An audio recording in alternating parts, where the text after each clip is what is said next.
Assalomu alaykum qadrli futbol ixlosmandlari, haqiqiy futbol kanaliga xush kelibsiz.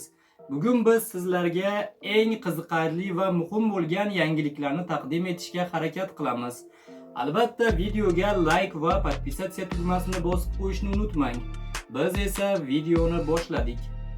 Abduqodir Husonovning Evertonga qarshi muhim o'yindagi harakatlari qanday baholandi?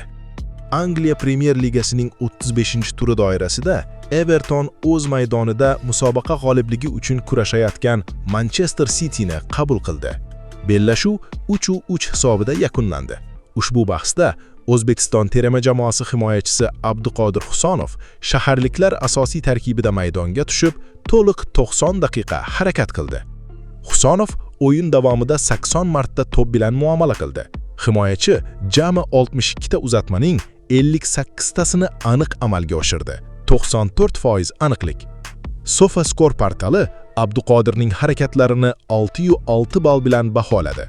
Abduqodir Husonovning himoyadagi ko'rsatkichlari: himoyaviy harakatlar 10 ta, tashlanib to'pni olib qo'yish 3 marta, 2 tasi muvaffaqiyatli, tozalashlar 4 ta, zarbaga to'sqinlik qilish 3 ta, havodagi kurashlar 2 ta, bittasi muvaffaqiyatli, yerdagi kurashlar 6 ta, barchasi muvaffaqiyatli, to'pni qaytarib olish 8 ta. Manchester City safida dubl muallifi bo'lgan Jeremy Doku uchrashuvning eng yaxshi futbolchisi deb topildi. SofaScore portali tomonidan belgiyalik futbolchining harakatlari 908 ballga loyiq ko'rilgan bo'lsa, shaharliklarning ikkinchi golini kiritgan Erling Haaland 7.5 ball oldi. Mezbonlar safida esa zahiradan maydonga tushib dubl qayd etgan Thierry Barry 8.9 ball bilan baholandi.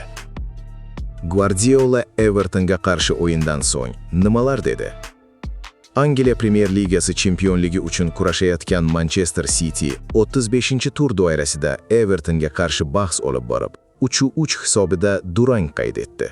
Uchrashuvdan so'ng Josep Guardiola o'z fikrlari bilan o'rtoqlashdi.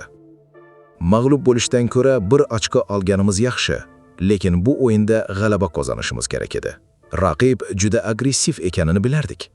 Birinchi bo'limda yaxshi o'ynadik, ikkinchi bo'limda esa raqib tempni oshirdi.